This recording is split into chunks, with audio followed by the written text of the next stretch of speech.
Thursday Thoughts. Jessica and Casey here with you today. We are talking about boundaries, more so boundaries towards the holiday season, saying no, people pleasing, and saying yes, and how it can affect your autoimmune disease if you don't know how to set those boundaries or don't care to. But before that, if you are new to our community, we're just going to introduce ourselves. So my name is Casey Kephart. I'm a functional medicine nutritionist. I am the founder of the Feel Good Formula, and I help women with all different types of autoimmune diseases to get you back to the activities you love to do, squash those symptoms, and get your life back. And I live in St. Petersburg, Florida, where winter is here today, and it's like 59 degrees out. So I am in a comfy sweater today. Jessica? And for those of you who don't know me, I am Jessica Melnick. I'm a registered holistic nutritionist, the founder of the Anti-Arthritis Method, the host of the Happy Joints Arthritis Solutions Group, and I help both women and men with various forms of arthritis get back to living life the way that they choose to, not the way that you have to. So yes, it is full on winter here in Saskatchewan. If 59 degrees is winter in Florida, I would take it. But I understand that's not what you guys are used to.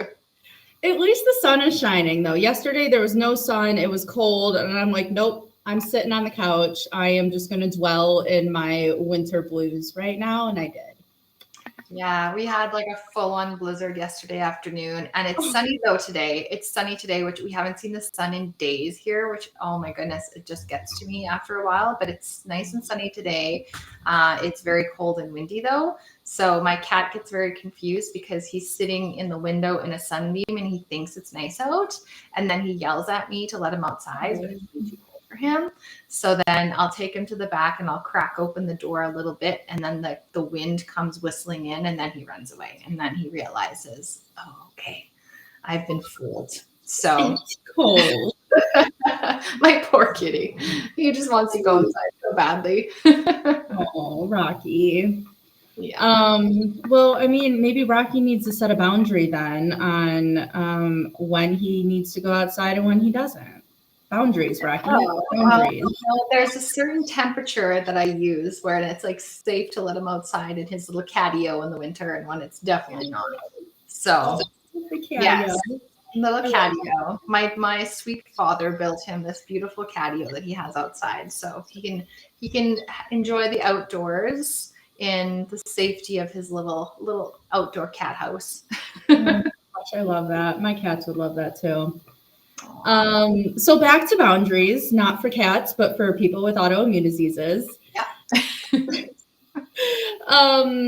So you've heard us talk about boundaries before. We've talked about it in people pleasing aspects. We've talked about it in your health aspect. So we're going to talk about it again because you can't talk about it enough. But talk about the effects of not having boundaries during the holiday season and your autoimmune disease. So boundaries meaning or revolving around your gift giving or your travel, what you're going to do or not do, what you're going to do or not do financially, event-wise, or family-wise. So there's a lot of different boundaries that you can or have to make over the holiday season. And we want to know, have you even thought about them yet? If you live in the US, Thanksgiving is next week, next Thursday, so 7 days from now. Have you thought about your boundaries financially, event-wise, what you're going to bring, what you're not going to bring, etc.? And then for people in Canada and US, it's about time to start thinking about Christmas boundaries. How many different family events are you going to go to? 4 in a day, 2 in a day, 1 in a day, 0? Financially, if you're not there to buy all the gifts that you usually do, are you going to set a boundary around that? And we're just asking these questions because you don't want to wait till last minute and then finally think like, oh shoot, I can't do this financially. I can't do this physically right now, or my body is hurting right now and I have no energy to give anybody else. So we're doing this to provoke your or spark a thought, plant a seed in your head per se. Jessica, do you want to add anything to that? Yeah, absolutely. And like I said, I love the idea of like sparking the thought, because I think a lot of times we just, we have our traditions. We typically do the same things every year around the holidays. And sometimes we don't stop to think, do I want to do this? Is this making me happy? Is this worth it? How do I feel? Am I feeling good about this? Am I super stressed out? Am I dreading certain things? Because sometimes we feel like, oh, well, we've always done it this way, so we always have to do it this way. Even though I hate doing XYZ, or I hate that event, or this stresses me out, and I need to like take 3 days off of work after because it just like burnt me out so bad.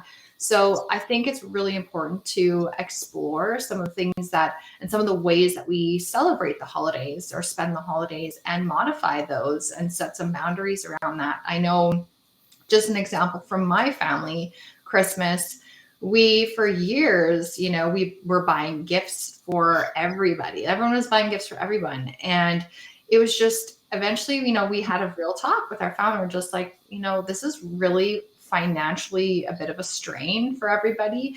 And not only financially, it's also like none of us were enjoying this super hectic trying to find the perfect gift for everybody. And it was just so much work, and it just took a lot of the fun out of it. And now like, my family, we're all adults, except for I have a little nephew. So we buy my nephew presents now, and then we pick names. So we each only have to buy one gift, and then we don't have to stress out about trying to find gifts for like 7 people, and spending all this money. And all we really want to do is just get together and enjoy each other's companies, and eat some good food and have some good drinks, and just enjoy ourselves and enjoy our each other's company. So we're really more focused on that than the gifts and anymore. And it works for us, and it really has reduced a lot of stress. I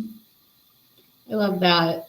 I don't have a story to share about that, but I feel like my holidays are always very quiet per se, unless I am dating somebody and then going to their families, and then maybe another of their families, and then maybe one of mine.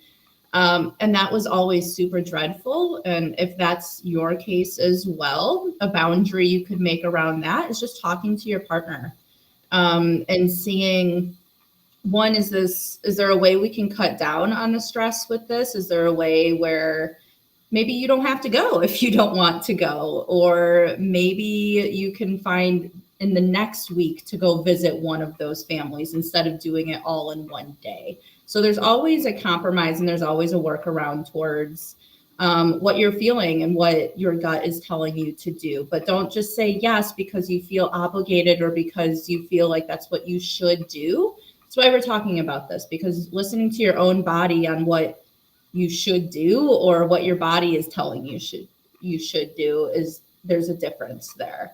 It's from like your gut is telling you to your mind is telling you. And here we kind of want to listen to our gut and what it's saying and how much is in our cup. So that's kind of the limiting the events boundary that we were talking about.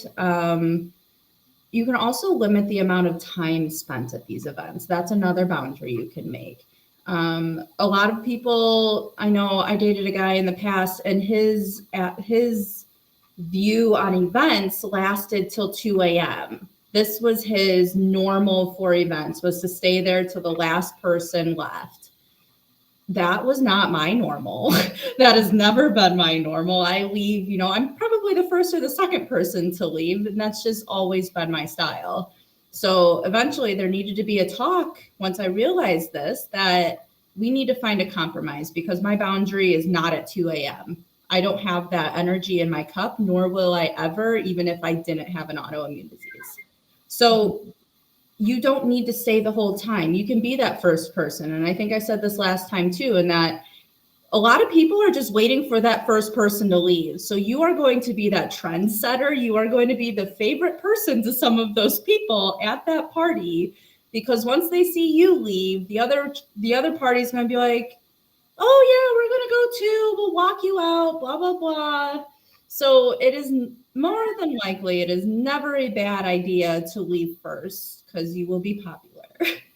Yeah, and that's the thing too. I find that especially when you're looking after your health and let's say you are, adjusting your eating and your drinking habits in order to take care of your arthritis or an autoimmune condition, you don't want to be up super late because it No. makes you feel terrible. And usually, I know for me, if I'm at an event and I'm staying really long, I'm going to end up drinking way too much.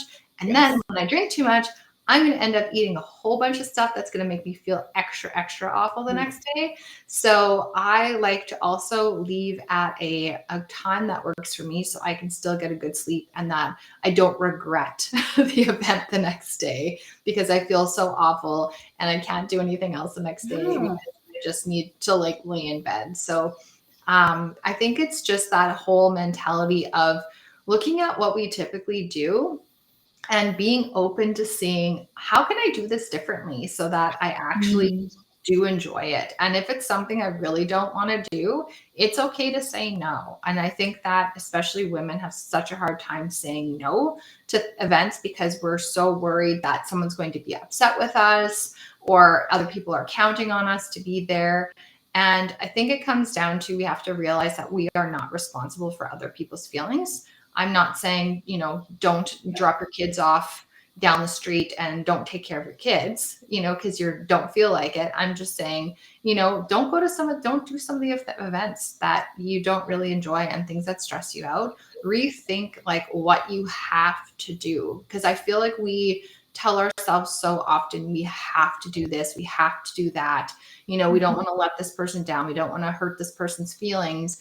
And then meanwhile, we're just feeling resentful and regretting and dreading that we're doing certain things. Yeah. And that goes right along with being okay, your boundary of being okay if somebody is upset. That is something so hard to do, especially if you're an empath and a people pleaser, which most of us people with autoimmune diseases do have that people pleasing mentality. So I would prep beforehand, before an event, to be okay with other people's emotions that are their own emotions, not yours. They don't get to be put on you, and it's okay to do what's best for you. So if you are the first person in the party leaving and somebody wants to say a passive aggressive comment, if somebody wants to, tell you no or make a face, try to just take it with a grain of salt, especially since you prepared beforehand if this emotion was going to come out. So I always mentally prepare before I go to an event, always. And I always just play possible scenarios in my head. I have boundaries that I have already given myself. I have timelines. I think about this stuff because if I don't, it gives me anxiety and I make the wrong choice for myself. So just like we said on Tuesday, fail to plan to fail. Again, think about your boundaries you have before you enter the room. Absolutely. And I know it's easier said than done. It usually involves some awkward conversations. And sometimes it can even mean severing of relationships in some more extreme cases. But then we also have to realize that if this person doesn't respect my boundaries, which are your needs, essentially, and your health, then is it really a healthy thing to maintain a relationship with that person in the long run? So, but I do realize it is easier said than done, especially if it's like a close family member or someone we've been friends with for a really long time. Yeah, we just got a comment right around that saying introverts want to go home. My mother was an introvert. My father was an extrovert. Exactly. And that's where it takes that hard communication to be like, where can we find a happy medium for my body, my autoimmune disease, and my mental sanity, and your health, sleep, mental sanity, everything else. So I hope they were able to do that, but it just goes to show that you can have a spouse that is total opposite than you, but still set boundaries and still have to be okay with their response to that boundary. You are your own person, whether you are married or you are single, and your boundaries matter and should be respected. Absolutely. As long as they are in a good frame of mind, right? And thinking about that other person as well. We're not saying be selfish, tell the other person you're leaving at 6 p.m. when you get there at 5 p.m. That's not really taking into account anybody else. But I don't know. If you need to do that, you need to do that too. I don't know. And I think it's okay as well. Like I said, like just shift what you typically do. I know with my partner, and he likes to go home early. And one of his things, he really doesn't enjoy weddings most of the time. And sometimes, depending on whose wedding it is and who's there, whether it's friends or family I haven't seen in a long time, I may want to stay later because I'm really enjoying myself. And we both respect that about each other. And, he goes home at 10 p.m. and I'm not ready to go home yet because I want to visit longer, then that's okay. I just take a cab home later. Like it's totally, and we're not angry at each other. It's totally fine. I get my needs met because I get to visit with people maybe I haven't seen in a long time. And he gets his needs met by, he makes an appearance, of course, for how many hours, and we have a great time. And then he leaves to go take care of himself because he is more introverted than I am. I am definitely quite introverted. He is more so, and I respect that about him. And I don't have a problem with him taking care of his needs. Just like, for example, this year for Christmas, we take turns with my partner's family and my family for who we spend Christmas with. And because I do not like the idea of trying to fit both families in on just over the course of 2 or 3 days. It's way too stressful. And even this year where my sister's family is coming to town, so it's going to be, it'd be easier to see everybody. We have the option and of, maybe we will fit in both families this year. But I know that if I say, what, my family's from out of town, I would really like to get more time with them because I don't get to see them as much.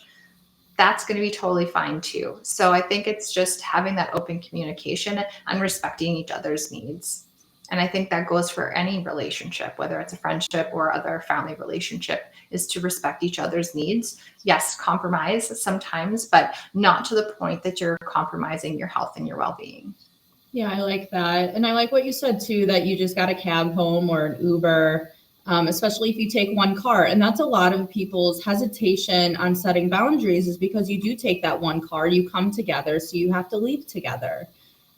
We live in a modern age where we can take cabs and taxis and Ubers or whatever you have around your city to go home. And that can always be an option, or have somebody else drive you home. So don't let that be an obstacle, because I know that we often like to make obstacles for ourselves so we don't have to speak up, so we don't have to put our foot down, so we don't have to make those boundaries. But know that you are never stuck in a situation to set a boundary. And there's always an out for you. There is always a happy medium. There is always a compromise. And if there is not, reevaluate that person you're trying to make the boundary with. Mm-hmm. Absolutely.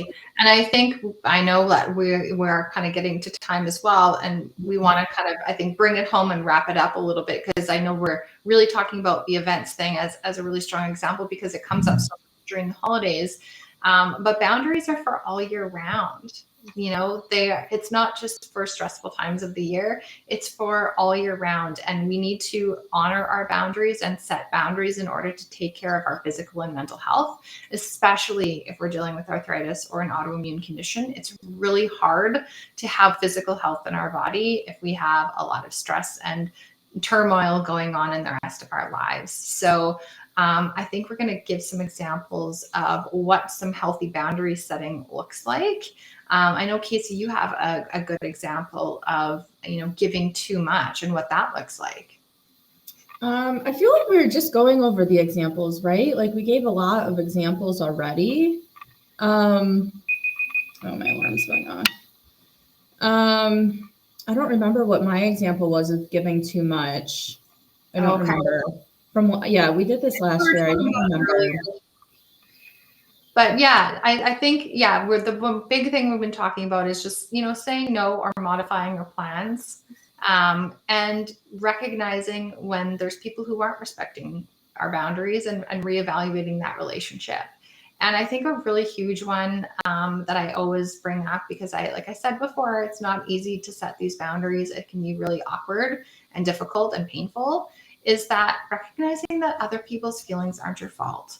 Even if someone says, oh, you made me feel so bad, or I felt so left out, or, you didn't come to my party, or, I was really offended.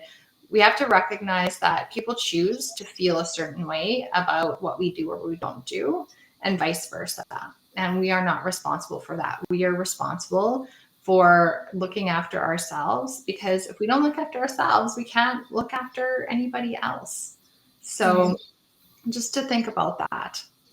Yeah, definitely.